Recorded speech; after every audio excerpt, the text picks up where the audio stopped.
వాడువు, నింపేవాడువు, పొర్లేటట్లు చేసేవాడువు, మాధుర్యం ఇచ్చేవాడువు, ఫలాలు అనుగ్రహించేవాడువు. ఈ కుటుంబానికి చేరువచ్చిన ప్రియులందరికీ కూడా అవసరమైన వాక్యాన్ని బయలుపరచమని యేసుక్రీస్తు ప్రభు నామమున ప్రార్థించి వేడుకుంటున్నాము తండ్రి. ఆమేన్. చదువుకున్న వాక్యంలో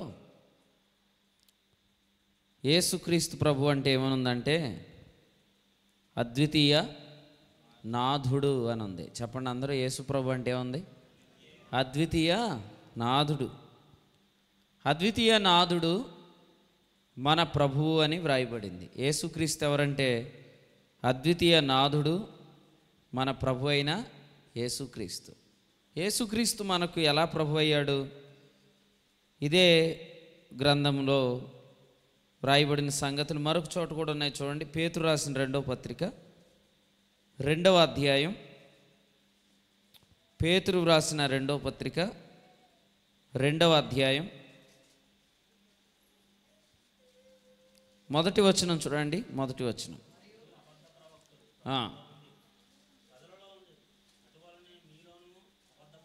సంగారెడ్డిలో ఉన్నవాళ్ళు ఎవరు చదవరా? చదవండి. సంగారెడ్డిలో ఉన్నవాళ్ళు చదవండి. మరియు అబద్ధ ప్రవక్తలు ప్రజల్లో ఉండిరి,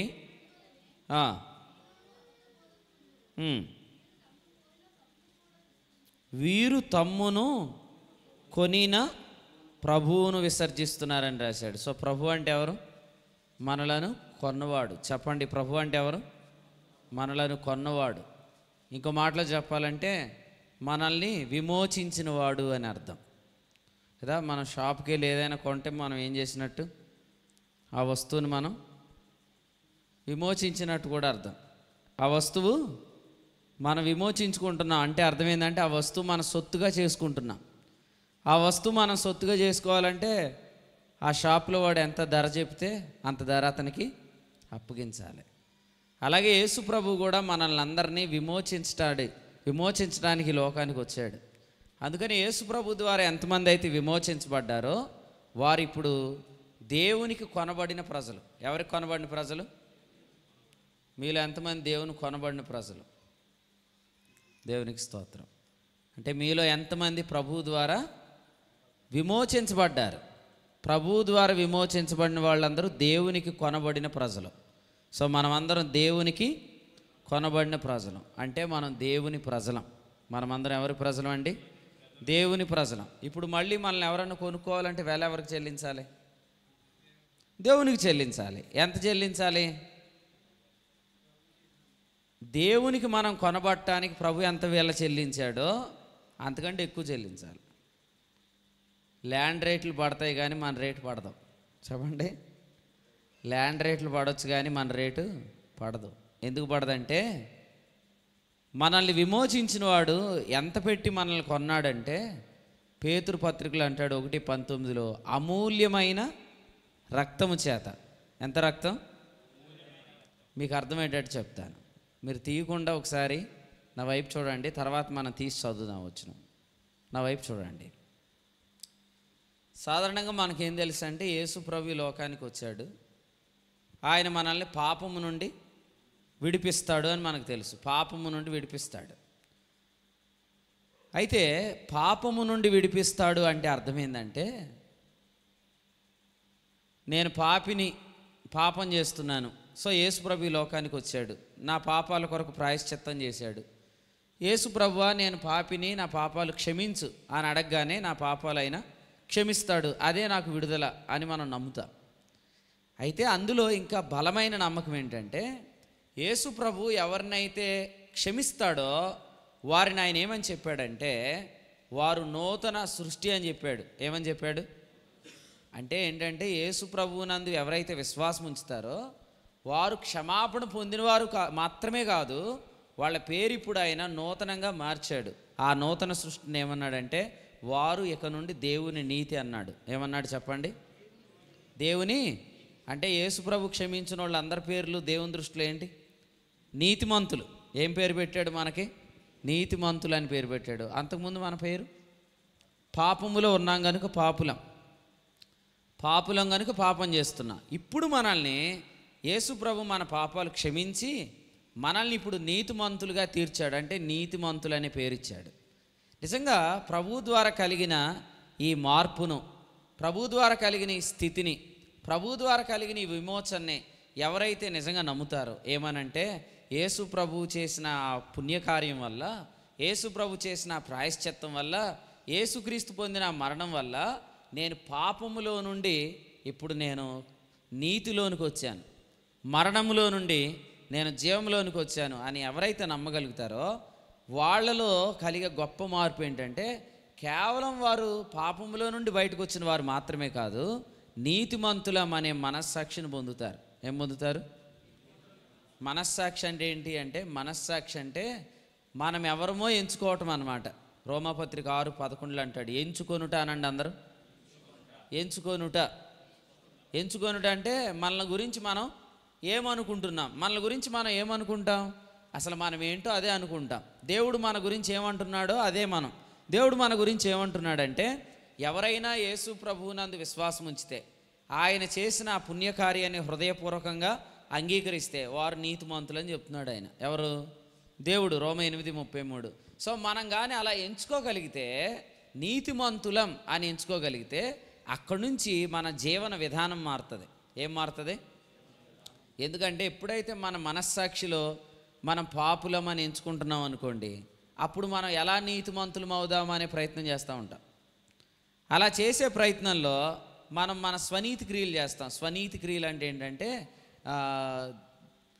మూఢభక్తి అంటాం కదా. మూఢభక్తి అంటే ఏమైనా అయిపోతుందేమోననే భయంతో చేసే భక్తి కదా. మనం ప్రయాణాలు చేస్తున్నప్పుడు ఏదైనా మందిరం కనపడింది అనుకోండి, ఏం చేస్తాం? మీరు చేయరేమో కానీ చాలామంది ఏం చేస్తారు? ఆ గుడికి దండం పెడతారు. ఏ గుడి? చర్చికి దండం పెడతారు. తర్వాత కొంతమంది ఏమనుకుంటారంటే, నేను ఇప్పుడు ఒక పని మీద వెళ్తున్నాను, నేను కానీ తిరిగి వస్తే ఇదిగో నీకు ఇన్ని వారాలు నీకు నేను ఇది చేస్తానని మొక్కుకుంటారు. కొంతమంది నాకు చాలా కాలం నుంచి పిల్లలు లేరు, నాకు కానీ పిల్లలు పుడితే దేవునికి అది ఇస్తాననుకుంటారు. ఇదంతా ఏంటంటే ఆచార భక్తి అంటారు. దీన్ని ఏమంటారు? ఆచారాల భక్తి. ఆచారాలతో కూడిన భక్తి వాస్తవంగా యథార్థమైన భక్తి కాదు. ఒకటి గుర్తుపెట్టుకోండి, యథార్థమైన భక్తి మనం బ్రతుకుతున్నప్పుడు ఆ భక్తికి ఉన్న శక్తి చేత మనం కాపాడబడతాం కూడా. అంటే మన నాలుక దేవుని యొక్క శక్తి చేత కాపాడబడతాం. అందుకనే ఎవరైతే యేసు ప్రభువుని నమ్ముకున్నాను, ఆయన నన్ను నీతిమంతుడిగా తీర్చాడు అనే మనస్సాక్షి కానీ కలిగి ఉంటారు, బలంగా వాళ్ళు తమను తాము ఎంచుకుంటారో, వాళ్ళు ఈ ఆచార భక్తిలోకి వెళ్లకుండా ప్రతిదినం దేవుని నోట నుండి వచ్చే మాట వల్ల బ్రతుకుతారు. ద్వితీయోపదేశకాండ 8:3 దాన్ని ఏమంటాడంటే, మనుషుడు రొట్టె వలన మాత్రం బ్రతకడు కానీ ఆయన నోట నుండి వచ్చు మాట వల్ల జీవిస్తాడు. సో ఇంగ్లీష్లో దీన్ని ఏమంటారో చెప్తాను, ఎందుకంటే కొంతమందికి ఇంగ్లీష్ కూడా బాగా వచ్చు కాబట్టి చెప్తాను. లివింగ్ బై ఫెయిత్ అంటారు. ఏమంటారు చెప్పండి? Living by faith. చెప్పండి అందరూ. సో బైబిల్లో ఉన్న 66 గ్రంథాల్లో వ్రాయబడిన జీవం ఏంటంటే దేవుని యొక్క జీవం. That is nothing but living by faith. అంటే living by the word of God, అంటే దేవుడు పలికే ప్రతి మాట వల్ల జీవించడం అన్నమాట. ఎప్పుడెప్పుడు బ్రతకాలి మనం? వారం ఒకసారి బ్రతకాలా? నెలకోసారి బ్రతకాలా? సంవత్సరానికి ఒకసారి బ్రతకాలా? చెప్పండి. సంగారెడ్డిలో ఉన్నవాళ్ళు వారానికి ఒకసారి బ్రతుకుతారా? నెలకోసారి బ్రతుకుతారా? ప్రతిరోజు బ్రతుకుతారా? ఇదేంటండి బాబు, నాన్ వెజ్ నెలకోసారి తింటారా అన్నట్టు అడుగుతున్నారు అనుకుంటున్నారు.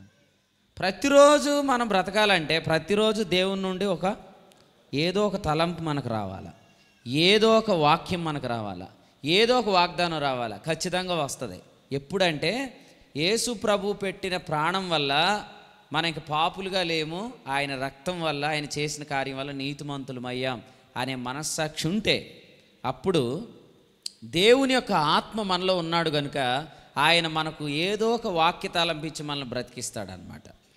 అలా జీవించే జీవితంలో సమాధానం అనేది ఉంటుంది. ఏమంటుంది చెప్పండి? సమాధానాన్ని ఏమంటామంటే సంపూర్ణత అంటాం. అంటే నాకేమీ లేదు అనేది కలగదు.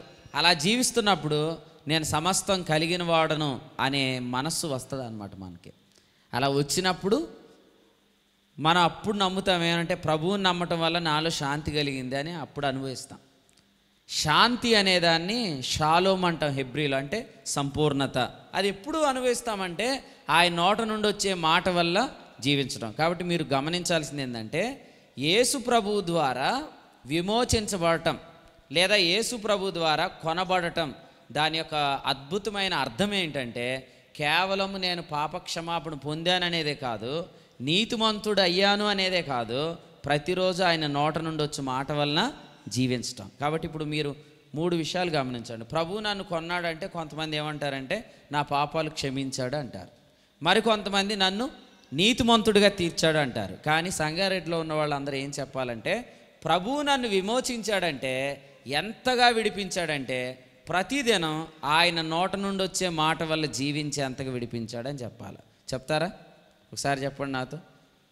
ప్రభువు నన్ను విమోచించాడు అనగా క్షమించాడు, నీతిమంతునిగా తీర్చాడు, అనుదినం ఆయన మాట వల్ల జీవించేటట్టు విమోచించాడు.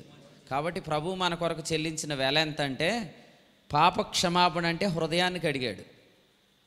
2, నీతిమంతులుగా తీర్చాడు. ప్రతిదినం మనం ఆయన మాట వల్ల జీవించడానికి నీతిమంతులం అనే మనస్సాక్షిని ఇస్తున్నాడంటే మన కాన్షియస్నెస్ కూడా, మన మనస్సాక్షి కూడా కడిగాడు. అందుకనే అమూల్యమైన రక్తం అనేది ఇప్పుడు తీసి చదవండి, మీకు అర్థమైద్ది. పేతురు రాసిన మొదటి పత్రిక 1వ అధ్యాయం 19వ వచనం చదవండి. 19. అమూల్యమైన రక్తము చేత నిర్దోషమును నిష్కలంకమునైన గొర్రెపిల్ల వంటి క్రీస్తు రక్తం చేత విమోచించబడదు. థ్యాంక్ యూ అమ్మ. ఇప్పుడు 19వ వచనం పైన రెఫరెన్స్ చదవండి. 18. పితృపారంపర్యమైన మీ వ్యర్థ ప్రవర్తనను, పితృపారంపర్యమైన వ్యర్థ ప్రవర్తన అంటే ఏంటంటే మన పితరులు ఉన్నారు కదా, పితృపారంపర్యాచారాలు అంటారు. అంటే ఏంటి? ఇందాక చెప్పి ఆచార భక్తి. ఆచార భక్తి నుంచి విడిపించేంతగా ప్రభువు మనల్ని కడిగాడు.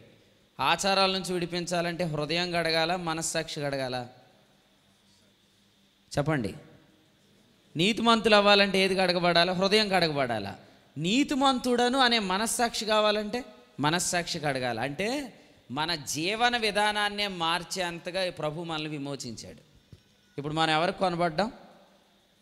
దేవునికి కొనబడ్డాం. అర్థమైందండి? కాబట్టి మనమందరం ఎవరి ప్రజలం? దేవుని ప్రజలు. అసలు యేసు ప్రభు మీ కొరకు ఎంత వెల చెల్లించాడో మీకు ఎప్పుడు అర్థమైద్దంటే దేవుని నోట నుండి వచ్చి మాట వల్ల జీవించుట అనే అనుభవంలోనికి వచ్చేస్తే మీకు అర్థమైపోయిద్ది ప్రభు నన్ను ఎంతగా కొన్నాడు అని. కానీ అంతవరకు కూడా అర్థం కాదు. ఇంకో విషయం ఏంటంటే మనల్ని ఆయన ఎంతగా విమోచించాడో అనేది మనకు అర్థం కాకపోతే, మనము ఆయన ఎంతగా ప్రేమించాడు అనేది అర్థం కాకపోతే, ఎంత క్షమించాడు అనేది అర్థం కాకపోతే, మనం ఎన్నిసార్లు దేవునితో ప్రమాణాలు చేసినా, వాగ్దానం ఇచ్చినా, ప్రార్థించిన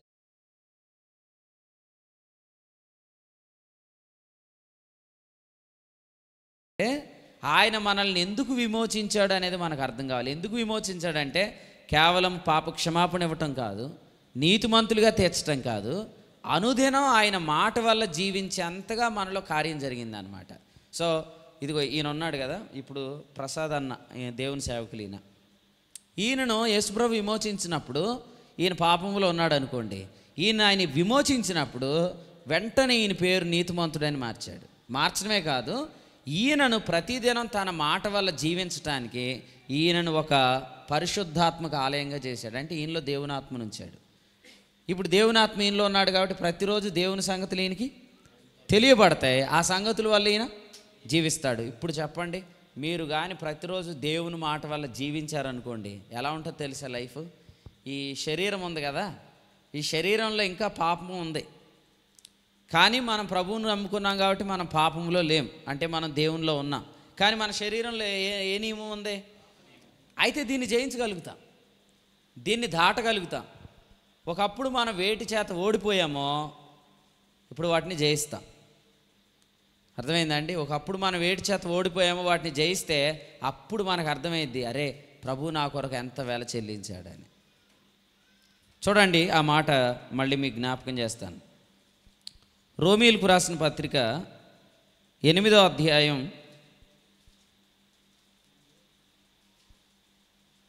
2వ వచనం చూడండి. రోమాపత్రిక 8వ అధ్యాయం 2వ వచనం. క్రీస్తు యేసునందు జీవమునిచ్చు ఆత్మ యొక్క నియమము పాప మరణముల నియమము నుండి నన్ను విడిపించాను. కొంచెం కష్టంగానే ఉంటుంది, అయినా చదవండి, ట్రై చేయండి. నెక్స్ట్.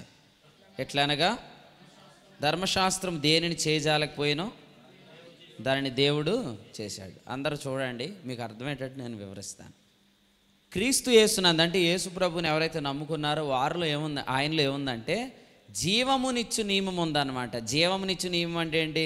ప్రతిరోజు ఆయన మనలను జీవింపజేస్తాడు. దేని ద్వారా? ఆయన ఇచ్చే మాట ద్వారా. ఆ మాట ఇవ్వడానికి మనలో ఎవరిని ఉంచాడు?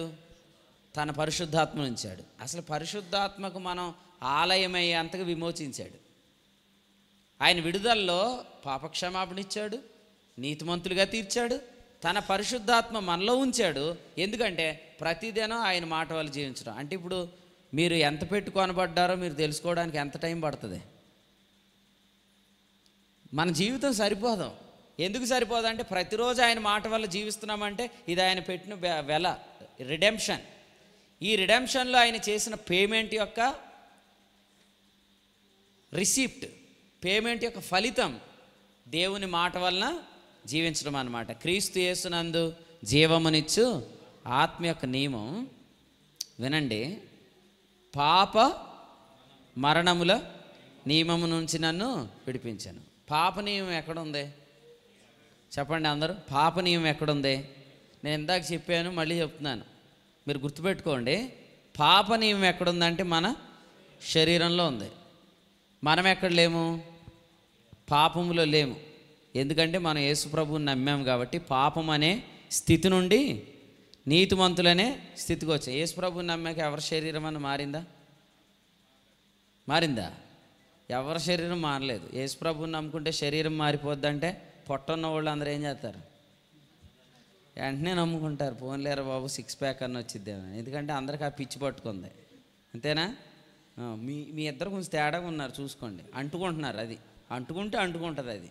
సరే వినండి, ఇప్పుడు పాపం అనే స్థితి నుండి ఎక్కడ తెచ్చాడండి?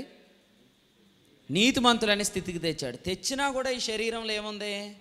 పాపం ఉంది. కాబట్టి మనం దేవుణ్ణి నమ్ముకున్నా కూడా పాపం చేయడానికి అవకాశం ఉంది. కానీ పాపం చేయకుండా ఉండే అనుగ్రహం మనకుంది, అది మీరు తెలుసుకోవాలి. అనుగ్రహం ఏంటంటే నువ్వు కానీ జీవించినట్లయితే నీవు పాప మరణముల నియమం నుంచి విడిపించబడతావు. పాప నియమం నుంచి విడుదల అంటే ఏంటంటే, వినండి, ఇప్పుడు దేవుడు మీకు మాట ఇచ్చాడు. ఎలా ఇస్తాడు దేవుడు మాట? మనలో నివసిస్తున్న తన ఆత్మ ద్వారా ఇచ్చాడు. ఇప్పుడు ఆ మాటను పట్టుకొని మనం జీవిస్తున్నాం. ఫర్ ఎగ్జాంపుల్, నాకు ఈ దినం ప్రభు ఒక వాగ్దానం ఇచ్చాడు. ఆ వాగ్దానాన్ని పట్టుకొని నేను జీవిస్తున్నాను అనుకోండి. నేను జీవిస్తున్న క్రమం ఎలా ఉంటుందంటే, ఆయన మాట నా హృదయంలోకి వస్తుంది. దేవుడు ఒక తలంపు ఇస్తాడు. ఆ తలంపుని నేను నోటితో చెప్తూ ఉంటానన్నమాట. అంటే ప్రభు, ఇదిగో నువ్వు ఈ తలంపు మాట్లాడుతున్నావు, ఇదిగో ఈ వాక్యం ఇస్తున్నావు, నీకు వందనాలు. లేకపోతే ఈ తలంపు ఇస్తున్నావు, నేను దీన్ని నమ్ముతున్నాను, నువ్వు దీన్ని నెరవేరుస్తావు అని నేను నమ్మినప్పుడు ఈ ప్రాక్టీస్ నేను దేంతో చేస్తున్నానంటే, హృదయంలోనికి వాక్యం వస్తుంది, దాన్ని నోటితో ఒప్పుకుంటున్నాను. హృదయంలోనికి వచ్చిన తలంపును నోటితో ఒప్పుకుంటున్నాను. ఈ ప్రాక్టీస్ నేను దేంతో చేయట్లేదు? శరీరంతో చేయట్లే. ఎప్పుడైతే నేను శరీరంతో చేయట్లేదో నేను శరీరాన్ని బైపాస్ చేస్తాను అన్నమాట. శరీరాన్ని నేను ఎప్పుడైతే బైపాస్ చేస్తున్నానో శరీరంలో ఉన్న ఆ పాప నియమం అనేది ఇనాక్టివ్ అయిపోద్ది. ఎప్పుడైతే అది ఇనాక్టివ్ అయిద్దో మనకు తెలియకుండానే దేని నుంచి విడుదల పొందుతున్నాం? శరీరం నుంచి కాదు, పాప నియమం నుండి. శరీరం నుంచి విడుదల అంటే చచ్చిపోవటం అని అర్థం. అది చెప్తున్నాడు ఆయన. మరి అందుకే జాగ్రత్తగా ఉండమని చెప్పాను ఆయన. శరీరం నుంచి విడుదల ఎప్పుడు వస్తుంది? కొంతమంది పాపం చేయించలేక ప్రార్థన చేస్తున్నారంట. రోమాపత్రిక 7:25 ఉంది. ఏమని?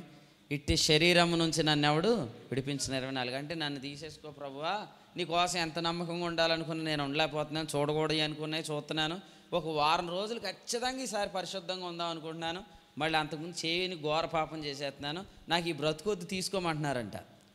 అంటే దానికి యుద్ధంలో గెలవలేక వెళ్ళిపోతున్నామనే కదా. మరి ప్రభు మనల్ని ఎంతగా కొనుక్కున్నప్పుడు, పాపము అనే ప్రభుత్వం నుంచి విడిపించినప్పుడు ఈ పాప నియమం నుంచి విడిపించలేడా? ఖచ్చితంగా విడిపిస్తాడు. ఆ ప్రొసీజర్ ఎలాగూ, ఆ విధానం ఎలాగూ? దేవుని నోట నుండి వచ్చే మాట వలన జీవించడం ద్వారా. అంటే యేసుప్రభు మనల్ని కొనుక్కున్నది కేవలం నీతిమంతులుగా చేయటానికే కాదు, తన పరిశుద్ధాత్మను మనకి ఇచ్చింది ఎందుకంటే అనుదినం మనం ఆయన మాట వల్ల జీవించవచ్చు. ఇంకా చెప్తాను, ఇందులో ఎంతమంది అయితే ప్రతిదినం ఏదో ఒక తలంపు దేవుని దగ్గర నుంచి పొందుకుంటున్నారో అదంతా కూడా ప్రభు మీ కొరకు చెల్లించిన వెలను మీరు అనుభవిస్తున్నారు. హాస్టల్లో ఫీజు కట్టేసిన తర్వాత హాస్టల్లో తినకుండా బయట తింటే ఏమైద్ది? ఎవరు డబ్బులు పోతున్నాయి? మీ నాన్న కట్టిన డబ్బులు నీయే కదా, నీయే పోతున్నాయి. అలాగే ప్రభు మన కొరకు వెల చెల్లించాడు. ఆ వెల యొక్క ఫలితాన్ని రోజు ఏం చేయాలా? మనం ఎక్స్పీరియన్స్ చేయాలి. ఎక్స్పీరియన్స్ చేయడానికే మనకు ఎవరిని ఇచ్చాడు అంటే పరిశుద్ధాత్మ అనే దేవుని ద్వారా మనకు తెలియబడే సంగతులు మన ట్రెజర్ అంటే ఏంటి? మన ఐశ్వర్యం. ఆ ఐశ్వర్యాన్ని నీ అంతటి నువ్వే పోగొట్టుకుంటున్నావు, కానీ దాన్ని ఎక్స్పీరియన్స్ చేస్తే నీ శరీరంలో ఉన్న పాప నియమం నుండి నువ్వు విడిపించబడతావు. అంటే ఈ విడుదల కూడా ఏ విడుదలలో భాగం? యేసు ప్రభు చేసిన విడుదలలో భాగం. అంటే కంప్లీట్ రిడెంప్షన్. యేసు ప్రభు చెల్లించిన పూర్తి వెల దేనికంటే, ఒకటి పాపం అనే స్థితి నుంచి విడుదల, రెండు అనుదినం పాప నియమం అనే దాని నుంచి విడుదల. అలా మనం కానీ జీవించగలిగితే మనకు తెలియకుండానే మరణ నియమం నుంచి కూడా విడుదల కలిగింది. మరణ నియమం అంటే ఏంటో కాదు, చాలాసార్లు చిన్నప్పటి నుంచి మనకు కోరిక ఉంటుంది. ఏమని? కొన్ని రూల్స్ అండ్ రెగ్యులేషన్స్ ఫాలో అవ్వాలా. ఉదయం లేవాలా, ఉదయం లేచి మనము కొన్ని కార్యక్రమాలు పద్ధతిగా చేసుకోవాలా. బైబిల్ చదువుకోవాలి, క్రైస్తవులు అయితే బైబిల్ చదువుకోవాలా, ప్రార్థన చేసుకోవాలా, కొంతమంది అయితే యోగా చేయాలా అని వాళ్ళు ఖచ్చితంగా కొన్ని పద్ధతులు పెట్టుకుంటారు. ఇంకోటి ఏంటంటే టైం మేనేజ్మెంట్ బాగా ఉండాలా, డైట్ మేనేజ్మెంట్ బాగుండాలా. సో ఫ్యామిలీ లైఫ్లో నేను బాగా ఒక మంచి తండ్రిగా ఉండాలి, ఒక మంచి భర్తగా ఉండాలి. వీటన్నిటిని ఏమంటారంటే రూల్స్, కండిషన్స్ అంటాం. ఇవన్నీ మనం ఎక్కడ పెట్టుకోగలం? మనసులో పెట్టగలం, మనసులో. ఓకే, పాపము అనే నియమం ఎక్కడుంది? శరీరంలో కదా. ఈ కండిషన్స్ చాలామంది ఎందుకు పెట్టుకుంటారంటే ఇవి ఫాలో అయితే నేను ఒక మంచి వ్యక్తి అవుతానని. ఇవి ఫాలో అయ్యాక మంచి వ్యక్తి అవటం కాదు. యేసు ప్రభువుని నమ్మినప్పుడే దేవుడు మనల్ని మంచి వ్యక్తిగా చేశాడు. అయితే ఆ మంచి వ్యక్తిత్వంలో నుండి మనం జీవిస్తున్నప్పుడు మనకు తెలియకుండా నీ రూల్స్ అన్నీ మనం ఫాలో అవుతామన్నమాట.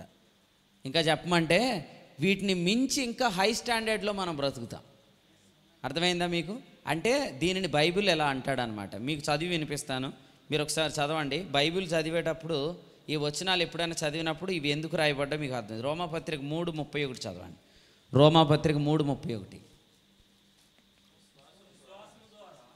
మీరు చదవకూడదు, వాళ్ళే చదవండి. నిరర్ధకం చేయుచున్నామా? అట్లని రాదు. ధర్మశాస్త్రం అంటే ఏంటంటే ఇందాక చెప్పే కదా, రూల్స్, కండిషన్స్ అన్నమాట. ఇది డోంట్స్ అండ్ డూస్ అని చెప్తాం కదా. డూస్ అండ్ డోంట్స్ అంటే ఇక్కడ ఇలా చేయకూడదు, ఇక్కడ ఎలా కూర్చోకూడదు, ఇక్కడ ఎలా చేయకూడదు. దీన్ని ఏమంటామంటే నైతిక విలువలు అంటాం వాస్తవం చెప్పాలంటే. ఈ నైతికత అనేది మనకు తెలియకుండానే దేని ద్వారా మనం స్థిరపరుస్తామంటే విశ్వాసము ద్వారా అన్నాడు. విశ్వాసము ద్వారా ధర్మశాస్త్రమును నిరర్ధకం చెయ్యం, స్థిరపరుస్తాం. ఇంతకుముందు బ్రతుకు విధానం ఎలా ఉంటుందో చెప్తాను. నా వైపు అందరూ చూడండి. ఇంతకుముందు బ్రతుకు విధానం ఎలా ఉంటుందో ఇలా చెప్పాడు. ఇంతకుముందు ఏంటంటే ఈ నైతిక విలువలు మనసులో పెట్టుకుంటాం, వాటిని ఆచరించి ఒక మంచి వ్యక్తి అవ్వాలనుకుంటాం. వాటిని ఆచరణలోనికి తెచ్చినప్పుడు ఏం జరిగిద్ది అంటే, ఫర్ ఎగ్జాంపుల్ ఇలాగ ఉంది. చాలామంది చెడ్డ చూపులు చూసి పొరుగు అనేది ఆశించి ఈ దురాశల ద్వారా తమ జీవితాలు పాడు చేసుకుంటున్నారు. కాబట్టి నేను పొరుగు అనేది ఏది ఆశించకూడదు. ఇది ఎక్కడ ఉంటుంది? ఇది మనస్సునందున్న దైవ నియమం అంటుంది దీన్ని.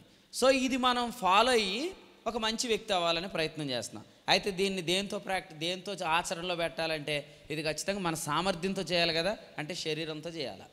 ఎప్పుడైతే ఈ మనస్సులో ఉన్న దైవ నియమాన్ని శరీరంతో చేసే ప్రొసీజర్లో పడతామో మనకు తెలియకుండా శరీరంలో ఉన్న పాపం అనేది ఈ దైవ నియమాన్ని హేతువు చేసుకొని మనల్ని చంపిద్దంటే అర్థం ఏంటంటే మనం ఏం చేయకూడదు అనుకుంటాం అదే ఎక్కువ చేస్తాం, ఏది చేయకూడదు అనుకుంటాం అదే చేస్తాం. కాబట్టి నైతిక విలువల ద్వారా ఒక మంచి వ్యక్తిత్వం కాదు, యేసు ప్రభు ద్వారా ఒక మంచి వ్యక్తిత్వం నీలోకి వస్తుంది. అప్పుడు నీకు తెలియకుండానే నైతిక విలువలన్నీ కూడా నువ్వు స్థిరపరచగలుగుతావు. ఇంకా చెప్తాను, యేసు ప్రభు నైతికతను ఎంత అద్భుతంగా చెప్పాడు చెప్తాను. వినండి, నా మాట వినండి. యేసు ప్రభు వచ్చేటప్పటికి ఇశ్రాయేలు ప్రజలు అనేవాళ్ళు ఉన్నారు కదా, వాళ్ళ దగ్గర ఈ 10 ఆజ్ఞలు అంటే ఇప్పుడు చెప్పుకున్న మోరల్ లాస్ అనేవి ఉన్నాయి వాళ్ళ దగ్గర. ఆ మోరల్ లాస్ ఎవరైతే ఫాలో అవుతారో వాళ్ళు నీతిమంతులని శాస్త్రుల పరిశీలన చెప్తున్నారు. యేసు ప్రభు వచ్చి మొరాలిటీ యొక్క నిర్వచనం చెప్పాడంటే, నైతికత యొక్క హై స్టాండర్డ్ చెప్పాడు. ఎట్లా చెప్పాడంటే, ఇదిగో వ్యభిచరించవద్దు అని ఉందా లేదా 10 ఆజ్ఞల్లో ఉంది. అంటే మీరు ఏం చేయకూడదు అనుకుంటున్నారు? ఏ స్త్రీతో వ్యభిచారం చేయకూడదు, ఏ పురుషుడితో వ్యభిచారం చేయకూడదు అనుకుంటున్నారు. అదే నైతికత అనుకుంటున్నారు కదా మీరు అన్నాడు. అవును అన్నారు. నైతికత అంటే అది కాదు, అసలు నీ హృదయం నువ్వు మోహపు చూపుతో ఒక స్త్రీని చూస్తే అప్పుడే నీ హృదయంలో నువ్వు వ్యభిచారం చేస్తున్నావు. సో అది నైతికత. అంటే యేసుప్రభు వచ్చి ఈ ఆజ్ఞను ఇంకా పెద్దదిగా చేయలేదు.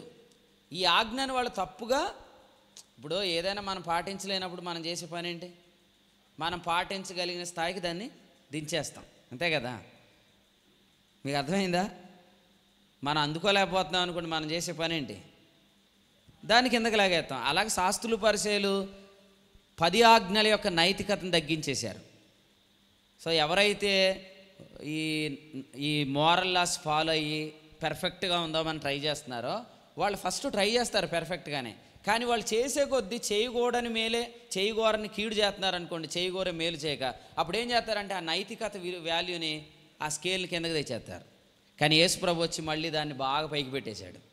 పైకి పెట్టింది ఎందుకంటే, బాబు నువ్వు ఈ మనస్సులో పెట్టుకున్న నియమాల వల్ల పెర్ఫెక్ట్గా జీవించలేవు, పెర్ఫెక్షన్ అనేది ఎలా వస్తుందో ఆయన చెప్పాడు. ఎలా చెప్పాడు మళ్ళీ చెప్తాను, అందరూ వినండి. ఫస్ట్ యేసు ప్రభు ఒక వ్యక్తిని విమోచిస్తాడు, అతని పేరు నీతిమంతుడిగా తీరుస్తాడు.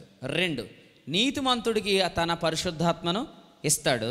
ఇవ్వటం ద్వారా ప్రతిరోజు ఆయన తన నోట నుండి వచ్చే మాట వల్ల ఈ నోట నుండి వచ్చే మాట అనేది 10 ఆజ్ఞలు లాంటిది కాదు, డూస్ అండ్ డోంట్స్ కాదు. ఇది ఎలా ఉంటుందంటే రోమాపత్రిక 9:9 అంటాడు, వాగ్దాన రూపకంగా ఉంటుంది. ఎలా ఉంటుంది? In the form of a promise. In the form of a promise అంటే వాగ్దాన రూపకం. వాగ్దానం మనం ఏం చేస్తాం? ఆమెన్ అంటాం. వాగ్దానం వచ్చింది అనుకోండి, మనం ఏమంటాం? 10 ఆజ్ఞలకు ఆమెన్ అనగలమా? వ్యభిచరించవద్దు ఆమెన్ అనగ. కొంతమంది ప్రతి ఫోటోకి ఆమెన్ అని పెట్టేస్తారు. ఇప్పుడు ఏదైనా క్రైస్తవులు ఏదైనా ప్రోగ్రామ్ జరుగుతుంది అనుకోండి, యూట్యూబ్లోకి వెళ్ళో ఫేస్బుక్లోకి వెళ్ళి ఏం చేస్తారు? ఆమెన్ అంటారు. కొంతమంది ఎలా అంటారంటే, ఇదిగో ఈయనకి ఈ మధ్యలో చాలా బాగోలేదు అన్నాం అనుకోండి, వెంటనే హల్లెలూయా అంటారు. ఈయనకి ఈ మధ్యలో అసలు బాగాలేదయ్యా అంటే ఆమెన్ అంటారు. అసలు ఎందుకు ఆమెన్ అంటున్నారో, ఎందుకు హల్లెలూయా అంటున్నారు కొంతమందికి అర్థం కావట్లేదు. ఆమెన్ అని దేనికి పెట్టాలంటే వాగ్దాన రూపకమైన వాక్యం. అంటే ప్రభువు తన ఆత్మను మనకు ఎందుకు ఇచ్చాడంటే, ఈ రోజు నుంచి నువ్వు ప్రభువుని నమ్ముకుంటే, ఆయన నిన్ను విడిపిస్తే ప్రతి దినం ఆయన నీకు వాగ్దాన రూపక వాక్యాలు ఇస్తాడు. అప్పుడు నువ్వు వాటిని ఏం చేయాలా? ఆమెన్ అనాలా, నోటితో వాటిని మాట్లాడుతుండాలా.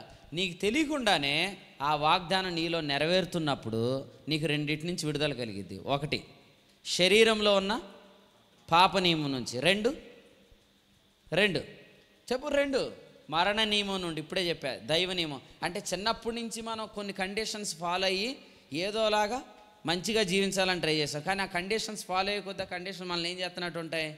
బంధించేస్తున్నట్టు ఉంటాయి. రోమాపత్రిక 3:22. కానీ దాని నుంచి కూడా విడుదల వస్తుంది.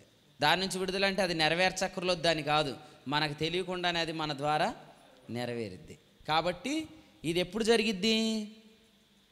మళ్ళీ చదవదండి, రోమాపత్రిక 8:2. ఓకే, వాక్యం చదవండి, ప్రభు మీకు అర్థమయ్యేటట్టు చేస్తాడు. రోమీయులకు రాసిన పత్రిక 8:2. క్రీస్తు యేసునందు జీవమునిచ్చు ఆత్మ యొక్క నియమము పాప మరణముల నియమము నుండి నన్ను విడిపించాను. అర్థమైందా? పాప నియమం అంటే ఎక్కడుంది చెప్పాలి అందరూ. పాప నియమం ఎక్కడుంది?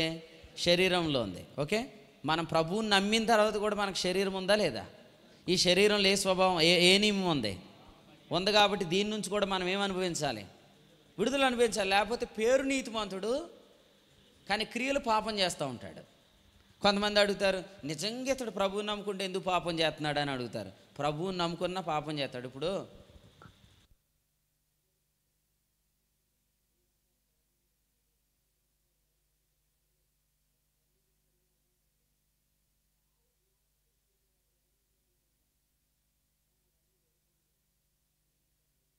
అందుకని దేవుని పిల్లలు అయ్యారు కాబట్టి అన్ని పరిశుద్ధమైన పనులే చేస్తాడు, తప్పు చేయడం అనుకోవద్దు. తప్పు ఎందుకు చేస్తాడు అనే దానికి క్లియర్ ఎక్స్ప్లెనేషన్ బైబిల్లో ఏముందంటే, ఒక వ్యక్తి యేసుప్రభుని నమ్మి నీతిమంతుడైనా కూడా అతని శరీరం యేసుప్రభు వచ్చేంతవరకు మారదు. కాబట్టి ఎప్పుడైనా పాపం చేసేదానికి అవకాశం ఉంది, కానీ చేయకుండా ఉండే అనుగ్రహం మనకు ఆల్రెడీ ఆయన ఇచ్చాడు. ఎలా ఇచ్చాడు? క్రీస్తు యేసునందు జీవమునిచ్చు నియమం, అంటే నువ్వు జీవించటం ద్వారా అన్నాడు. జీవించటం ద్వారా పాపము నుండి విడిపించబడతామా, పాప నియమం నుంచి విడిపించబడతామా? చెప్పండి అందరూ. జీవించటం ద్వారా పాపము నుంచి విడిపించబడతామా, పాప నియమము నుంచి విడిపించబడతామా? మీకు ఏది తెలుతా చెప్పండి, పర్లేదు, ఏం కాదు.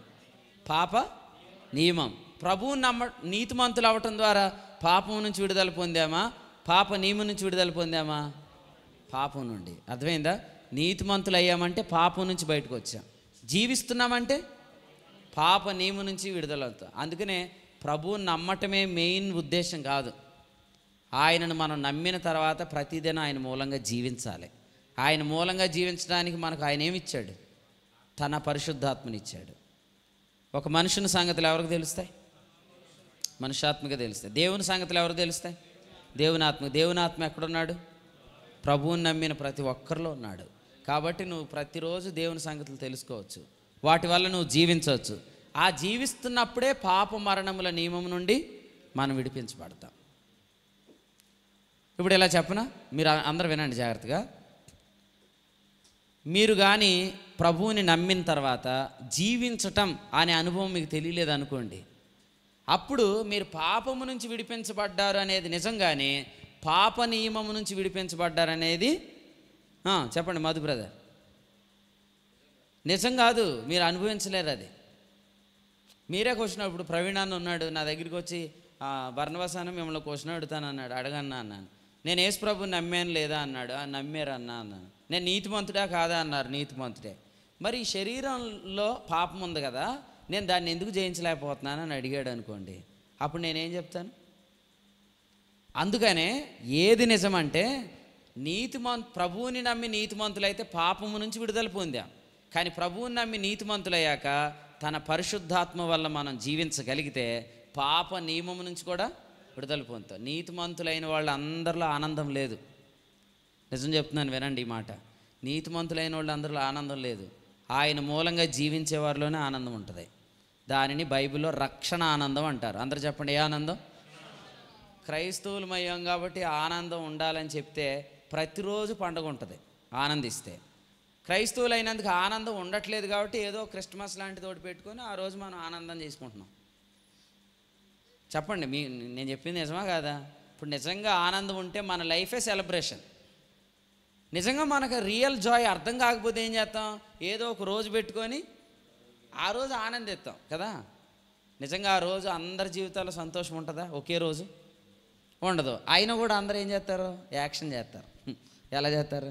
కొత్త బట్టలు వేసుకోవటమే ఒక అబద్ధం కదా. మీకు అర్థమవుతుందని చెప్తున్నాను. కొత్త బట్టలు వేసుకోవటమే ఒక అబద్ధం. అందులో ఎందుకు? కొత్త బట్టలు వేసుకున్నామంటే మనం ఏం చెప్తున్నాం? నేను చాలా చాలా ఆనందంగా ఉన్నాను. ఎవరైనా దగ్గరికి వచ్చి, బాగున్నాయి నీ బట్టలు, చాలా కొత్త బట్టలు వేస్తావు, చాలా బాగున్నాయి, నువ్వు చాలా హ్యాపీగా ఉన్నావు కదంటే, ఊరుకోరా బాబు, నేను ఎక్కడ ఆనందంగా ఉన్నాను, నేను అసలు ప్రతిరోజు ఓడిపోతున్నాను అంటే, మరి కొత్త బట్టలు ఎందుకు వేసావు? మరి తప్పదంతే, ఈరోజు అందరూ ఆనందించాలంతే. మరి ఇది ఎంత ఫేక్ అసలు. ప్రభు పిల్లలు వేషధారులు ఉండొచ్చా? నేనేమంటానంటే క్రిస్మస్ చేయొద్దు అంటలేదు, ప్రతిరోజు మీరు ఎంజాయ్ చేయగలరు. నమ్ముతారా ఈ మాట? ప్రతిరోజు మీరు ఆనందించగలరు. ప్రభు ఏం చెప్పాడు? అప్పుడప్పుడు ఆనందించండి అన్నాడా? ఫిలిప్పీ 4:4 ఎల్లప్పుడూ ఆనందించండి అన్నాడంటే సాధ్యమేనా? సాధ్యమేనా? సాధ్యమే. నువ్వు జీవించి నువ్వు ఆనందిస్తావు. అసలు నీ శరీరాన్ని నువ్వు జయించగలిగితే నువ్వు ఆనందిస్తావు. నీ శరీరాన్ని జయించడానికి నువ్వేం చేయొద్దు, దేవుని నోట నుండి వచ్చి మాట కొరకు కనిపెట్టుకో. ప్రతిరోజు దేవుడు ఏదో ఒక వాగ్దానం ఇస్తాడు, దాని నోటితో మాట్లాడుతుండు. నువ్వు పని చేసుకున్నా, వంట చేసుకుంటున్నా, పడుకున్నా, ఎక్కడికి వెళ్ళినా దాన్ని నోటితో మాట్లాడటం మెడిటేట్ అంటారు. మెడిటేషన్ అంటే ధ్యానించటం. దాన్ని మాట్లాడుతూ ఉంటుండగా మీకు తెలియకుండానే మీరు జీవించడం స్టార్ట్ చేస్తారు. ఎందుకంటే జీవమరణములు నాలుక వశం. డాక్టర్ గారు ఫస్ట్ వెళ్ళగానే ఏం చూపించమంటారు? ఖచ్చితంగా జీవమరణాలు నాలుకలోనే ఉన్నాయి. మీరు ఏం మాట్లాడుతున్నారో దాన్ని బట్టి బ్రతుకుతారు. ఒరే జాగ్రత్త, జారి పడిపోతావు, వెళ్తున్నావు, మళ్ళీ ఏదైనా యాక్సిడెంట్ అవుతుంది, ఇవన్నీ మాట్లాడుతున్నాం అనుకోండి. అవన్నీ మాట్లాడుతున్నప్పుడు మనం మనంతటి మనమే దురాత్మలను అనుమతిస్తున్నాం మనం. అందుకని ఎఫెసీ 4:29 ప్రభు పిల్లల గురించి మాట్లాడుతూ అంటాడు, మీరు మేలు కలుగునట్లు అనుకూల వచనమే పలుకుడే అంటాడు. మీరు మేలు కలగాలంటే అంటే మేలు కలగటం ఎవరి ప్రోగ్రామింగ్? మన ప్రోగ్రామింగే. మనం ఏం ప్రోగ్రామ్ చేస్తామో అదే జరిగిద్ది. మనం ఏం ప్రోగ్రామింగ్ చేయాలా? మేలే పలకాలి. మేలు పలకాలంటే ఇక్కడ ఉండాలి కదా.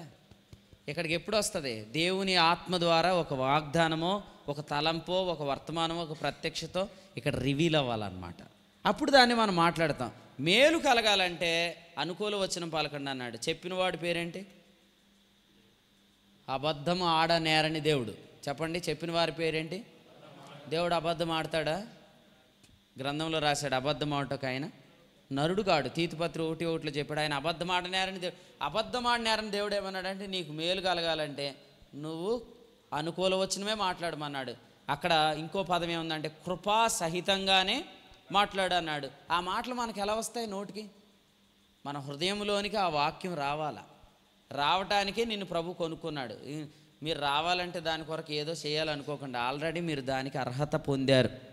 ఎంతమంది యేసు ప్రభుని రక్షకునిగా అంగీకరించారో మీరు ప్రతిదినం ఆయన మాట వల్ల జీవించే జీవితానికి వారసులు. చెప్పండి గట్టిగా, నేను యేసు ప్రభుని నమ్ముకున్నానంటే చెప్పండి.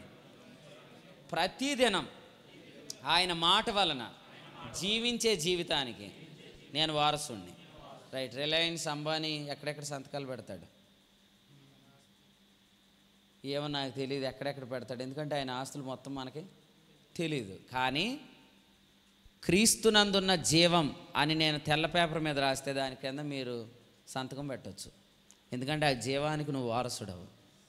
ఎవరి యందున్న జీవం? క్రీస్తునందున్న జీవం. మీకు ఇంకోటి చెప్పనా? సర్వ సంపూర్ణత ఆ జీవంలో ఉంది. సర్వ అంటే క్రీస్తులో ఉన్న జీవాన్ని జీవిస్తే మన సమస్తాన్ని అనుభవిస్తాం.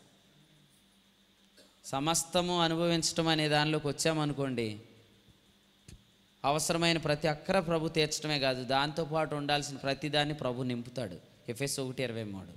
ఇప్పుడు చాలామంది జీవితాల్లో మనం చూస్తుంది ఏంటంటే ఇది కొనుక్కుంటే సెటిల్ అవుతాం అనుకుంటారు, అది కొనుక్కుంటారు. ఇది తెచ్చుకుంటే హ్యాపీగా ఉంటాం అనుకుంటారు, అది తెచ్చుకుంటారు. తర్వాత ఇది ఒక్కటే లేదు మన ఇంట్లో అని ఇది తెచ్చుకుంటారు. ఇలాగ జీవితం అంతా కూడా నింపుకుంటారు, కానీ వాస్తవంగా ఆ శూన్యం అనేది, ఆ ఎంప్టీనెస్ అనేది ఫిల్ అవ్వదన్నమాట. ఎందుకంటే సమస్తము ఆ జీవంలో ఉంది. ఆ జీవాన్ని దేవుడు మనకు వాగ్దానం చేశాడు. కాబట్టి ఆ జీవాన్ని మీరు జీవిస్తున్నప్పుడు ఒకవేళ మీకు ఏదైనా అక్కర ఉందనుకోండి, అది ఇప్పుడు కనబడకపోయినా అది నాకు వారసత్వంగా ప్రభు ఇచ్చాడు అని నమ్మితే దానికి సంబంధించిన ఏదో ఒక వాగ్దానం ప్రభు ఇస్తాడు. దాన్ని పట్టుకొని ప్రార్థన చేస్తున్నప్పుడు అది ఏదో ఒక టైంలో మన జీవితంలోకి వస్తుంది రాదా? ఏం లాజర్స్ అన్న? ఖచ్చితంగా వస్తుంది. ఎందుకంటే మీకు మాకు ఎంత దూరం మీకు తెలియాలంటే మీరు కూడా ఒకసారి మా ఊరు వస్తే తెలుస్తుంది. మాకు తెలుసు, ఎందుకంటే మీ ఊరు వస్తున్నాం కాబట్టి. మీరు ఒకసారి మా ఊరు రండి, ప్రేమతో పిలుస్తున్నాను, అప్పుడు మీకు తెలుస్తుంది. ఈ రాత్రి మీరు బయలుదేరితే ఖచ్చితంగా రేపు 10 గంటలకల్లా మా ఇంటికాడ ఉంటారు. ఓకే, ఎంత దూరం అర్థమైందా? మరి అంత దూరం నుంచి నన్ను ఇక్కడికి మీరు ఎలా రప్పించారు? ఖచ్చితంగా ప్రార్థనలే. నాకంటే యోగ్యమైన మీ జీవితాల్లోకి వస్తాయి, మీరు నమ్మండి. నేను ఎక్కడుండి ప్రార్థన చేస్తే నా జీవితంలోకి అన్నీ వస్తాయి అనుకోవద్దు. మీ ప్రార్థనల మూలంగా నేను మీకు అనుగ్రహించబడతానని పౌలు చెప్పాడు. మీరు ప్రార్థన చేయండి, నేను వస్తాను. నేను చాలాసార్లు లాజరస్ అంతా మాట్లాడలేదు, ఎందుకంటే అన్న ఎక్కువ మాట్లాడడం.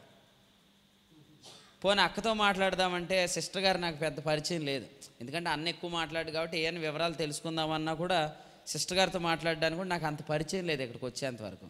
ఇప్పుడు మాకు ప్రవీణ అన్న మీరు అందరూ తెలిసారు, కానీ నాకు ఎవరు తెలియదు. కాకపోతే ఎప్పుడు మాట్లాడినా ఒక చిన్న మాట మాట్లాడతాడు, అయ్యగారు మా కొరకు ప్రార్థన చేయండి, అంతే. మరి ఇక్కడికి ఎలా వచ్చాను? ఆయన ప్రార్థన చేసి ఉంటాడు, నేను అనుగ్రహించబడ్డాను ఇక్కడికి. అలాగే మీ జీవితంలో దేవుడు ఏది కావాలన్నా మీకు ఇస్తాడు. మీ మనసు జీవం మీద పెట్టండి, ఆ జీవానికి మీరు వారసులు. ఆయన నోట నుండి వచ్చే మాట వలన జీవించుట అనే ఆ యొక్క వాగ్దానానికి మనం వారసులం. ఓకే, నేను ఇంకా 2 మాటలు చెప్పి ముగిస్తాను. హెబ్రీ పత్రిక చూడండి ఒకసారి. హెబ్రీలకు రాసిన పత్రిక. ఈ రాత్రి నేను చెప్పిన పాయింట్ ఇక్కడ కూర్చున్న వాళ్ళందరూ మర్చిపోవద్దు. పాపము నుంచి విడుదల వేరు, పాప నియమం నుండి విడుదల వేరు. జీవించే వాళ్ళు మాత్రమే ఆ నియమం నుంచి విడుదల అనుభవిస్తారు. జీవం వద్దని వెళ్ళిపోయిన వాళ్ళు ఎవరికి లేదు. అది హెబ్రీ పత్రిక 6వ అధ్యాయం చూడండి ఒకసారి. హెబ్రీ పత్రిక 6వ అధ్యాయం 17 చదవండి.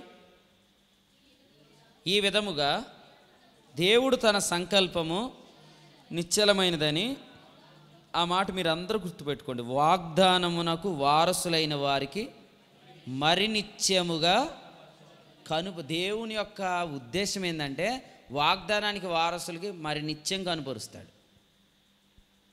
అంటే నువ్వు వారసుడు అని చెప్పి సర్లే ఇస్తే ఇద్దాం లేకపోతే లేదు అనుకోవట్లే. దేవుడు నీకు నిత్యంగా కనుపరచాలనుకుంటున్నాడు.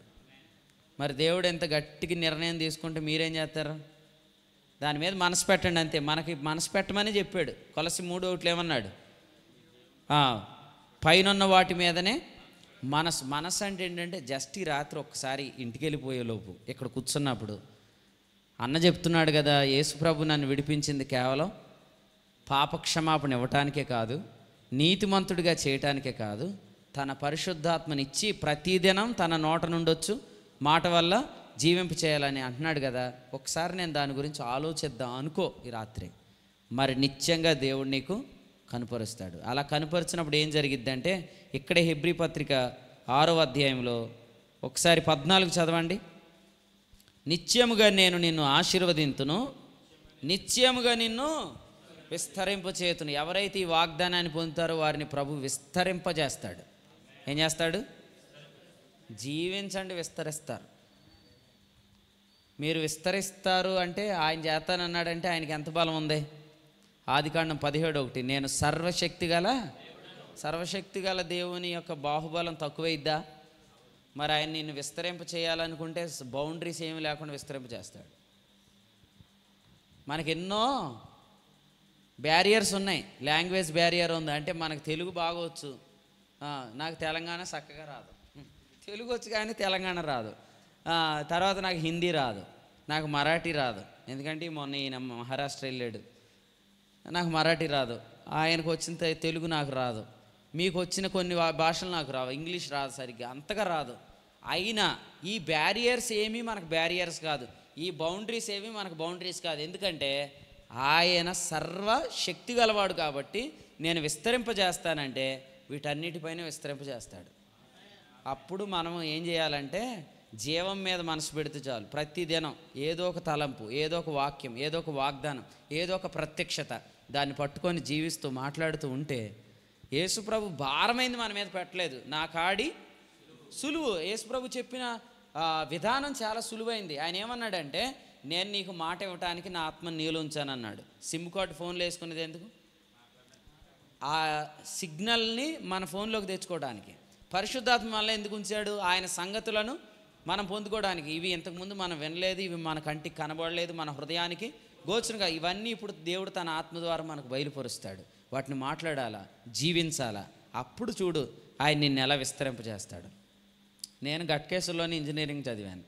నేను ఎప్పుడు ఇలా అనుకోలేదు తెలంగాణలోనే దేవుడిని సేవ చేస్తాను. అసలు నేను ఫస్ట్ అనుకునేది ఏంటంటే ఎలక్ట్రికల్ ఇంజనీర్ అవుతాను.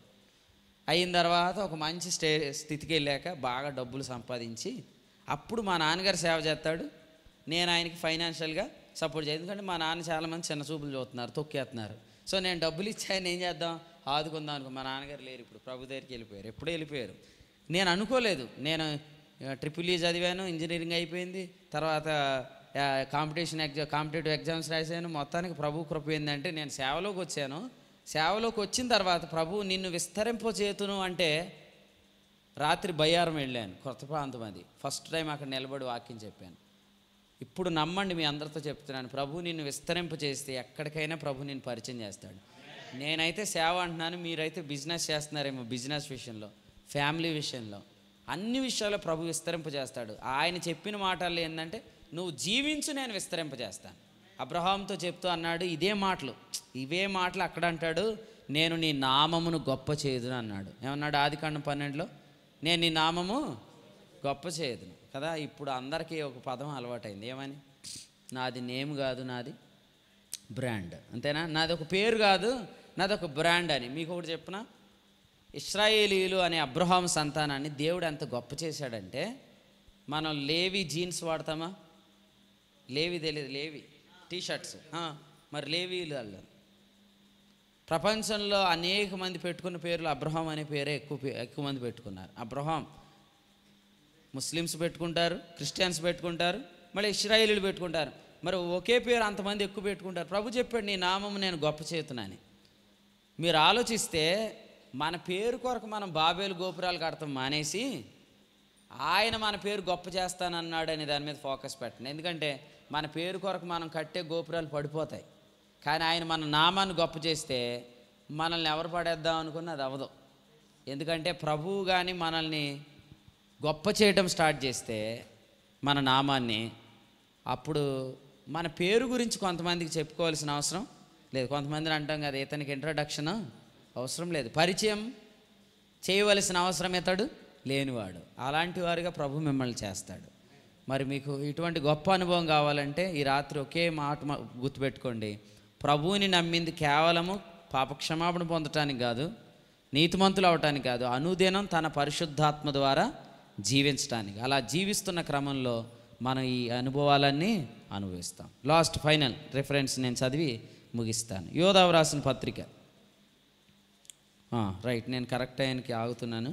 యోదావు రాసిన పత్రిక ఒకసారి తీయండి అందరూ. 1వ అధ్యాయం 4వ వచనం చదువుతారా?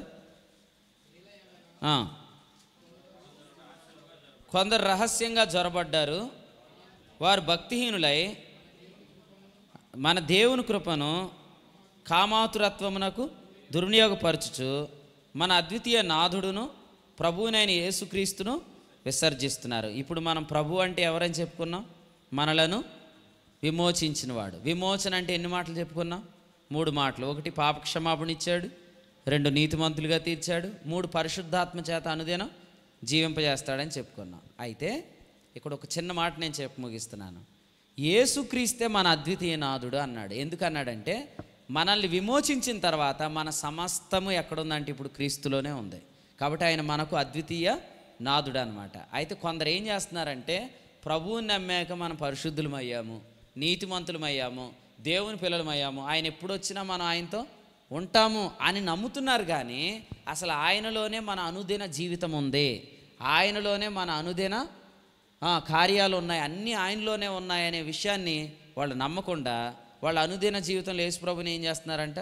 విసర్జిస్తున్నారంటే ఆయనలో వెతుక్కోకుండా, ఆయనలో నుండి జీవించకుండా, జీవితము విషయంలో నిర్లక్ష్యం చేసి ప్రభువుని బయటకు గెంటేస్తున్నారు. అటువంటి వారిలో ఏం కనపడుతుందంటే వారు జీవాన్ని ప్రేమించట్లేదు కనుక, క్రీస్తులో ఉన్న జీవితం మీద మనసు పెట్టట్లేదు కనుక వాళ్ళు ఈ పాప నియమం విషయంలో ఓడిపోయి వాళ్ళలో కలగకూడని కార్యాలు కలుగుతున్నాయి.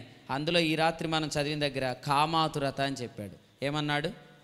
కామాతురత్వం అంటే ఏంటి అంటే అపవిత్రత జరిగించడానికి ఉన్న ఆతురత.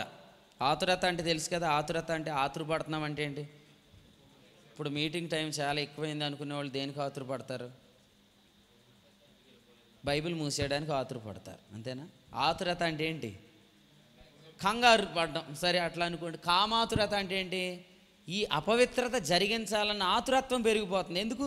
ఈ శరీరంలో ఉన్నది యాక్టివ్ అయిపోతుంది. ఎందుకంటే వీళ్ళకి జీవం మీద ఫోకస్ లేదు. ప్రభువుని నమ్మే నీతిమంతులయ్యాం, ప్రభువుని నమ్మే పరిశుద్ధులమయ్యాం, ప్రభువుని నమ్మ ఆయన పిల్ల, ఆయన ఎప్పుడొస్తే అప్పుడు వెళ్ళిపోదాం అనుకుంటున్నారు. కానీ అసలు ప్రభువుని నమ్మిన తర్వాత ఆయనలోనే మన సమస్తం ఉంది అని నమ్మితే అప్పుడు పరిశుద్ధాత్మ యొక్క అవసరత ఏంటో, ఆయన ద్వారా వచ్చే అనుదిన వాగ్దానం ఏంటో వాటి గురించి ఆలోచిస్తాం. అలా ఆలోచన చేయండి. ఎందుకంటే ప్రభువుని నమ్మిన మనం అపవిత్రతలో బ్రతుకుతున్నాం అనుకోండి, మనం చాలామందికి ఆటంకంగా ఉంటాం కదా. మీలో చాలామంది ప్రభువుని నమ్ముకొని ఉండొచ్చు. ఇప్పుడు నేను మిమ్మల్ని ప్రశ్న అడుగుతాను, మీరు ప్రభువుని నమ్ముకొని పాపం చేస్తున్నారనుకోండి, ఎందుకు చేస్తున్నారంటే చేయకూడదని చెప్పట్లేదు నేను. ఎందుకు చేస్తున్నారంటే మీరు ప్రభువులో ఉండే జీవాన్ని జీవించట్లేదు కాబట్టి మీ శరీరంలో ఉన్న పాప నియమాన్ని మీరు అధిగమించలేకపోతున్నారు. కానీ నేనేమంటున్నానంటే జీవించండి, మీరు అధిగమించగలుగుతారు. అప్పుడు ప్రభువుని ఎరగని వ్యక్తి, అరే ప్రభువుని నమ్మిన వాళ్ళు పాపం చేయకుండా ఉండగలుగుతున్నారు కదా, నేను కూడా ప్రభువుని నమ్ముకుందామని వస్తాడు. అలా లేమనుకోండి, ప్రభువుని నమ్మి మనం పాపం చేస్తే వాళ్ళు ఏ పాపం చేస్తారు? యేసు ప్రభువుని నమ్ముకొనకపోవుట అనే పాపం చేస్తారు. మనమేమో ప్రభువుని నమ్మి చనిపోతాము, వాళ్ళు పాపములో ఉండి చనిపోతారు. మనం ప్రభువుతో ఉంటాము కానీ వాళ్ళు ప్రభు ఉన్న చోటుకి రాలేరు. ఇప్పుడు వాళ్ళు ఆ తప్పు చేయడానికి కారణం ఎవరు? మనం కాదా? ఎందుకు మనం ఏం చేస్తున్నాం? ప్రభువుని నమ్మామని చెప్పి దేవుణ్ణి ఎరుగుదుమని వారు చెప్పుకుందరు, కానీ తమ క్రియల వలన ఆయనను ఎరుగుమన్నాడు. కాబట్టి మనం చేసే క్రియల వల్ల చాలామంది ప్రభువుని నమ్ముకోవడానికి ఆటంకపరచబడుతున్నారు. అయితే నేనేమన్నానంటే, వాళ్ళు ఆటంకపరచబడుతున్నారు కాబట్టి నువ్వు తప్పు ఈ రాత్రికి రాత్రి మానే. నువ్వు ఎందుకు మానట్లేదు? నేను దేవుడు చంపేస్తాడు, నువ్వు ఇలాగైపోతావు అలాగైపోతావు నేను చెప్పట్లేదు. నువ్వు మానగలిగే కృప దేవునిలో ఉంది. ఆయన నిన్ను జీవింప చేయగలడు. నువ్వు జీవించడం స్టార్ట్ చేస్తే నీ చెడ్డ తలంపులు కూడా ఆగిపోతాయి. నువ్వు పెర్ఫెక్ట్గా జీవించగలుగుతావు. అప్పుడు అనేక మంది ఈ జీవితంలోకి వస్తారు. కాబట్టి మీరు ఈ జీవితాన్ని అనుభవించాలని నేను ప్రేమతో కోరుతున్నాను. ప్రభు ఇక్కడ ఉన్న వారందరికీ ఇటు సమృద్ధి జీవం దయచేయను గాక. ఆమేన్. ప్రార్థన చేద్దాం. ప్రార్థన చేసి ఈ వాక్యాన్ని ముగించుకుందాం. దయచేసి అందరూ తల వంచండి, కళ్ళు మూసుకోండి. ఎవరైనా ఇంకా యేసు ప్రభువుని రక్షకునిగా అంగీకరించకపోతే వాయిదా వేయొద్దు. ఈ లోకాన్ని మనం ఎప్పుడు విడిచిపెడతామో తెలియదు. నువ్వు ఇంకా పాపములోనే ఉన్నట్లయితే ఈ లోకాన్ని విడిచిపెడితే ప్రభు ఉన్న స్థలానికి నువ్వు రాలేవు. తీర్పులోనికి నువ్వు వెళ్ళిపోతావు, నిత్యాగ్నికి వెళ్ళిపోతావు. కాబట్టి ఇప్పుడే ప్రభువుని నీ రక్షకునిగా అంగీకరించి యేసు ప్రభు నిన్ను పాపము నుంచి విడిపిస్తాడు. ఓ చిన్న మాట ప్రార్థన చేసుకో.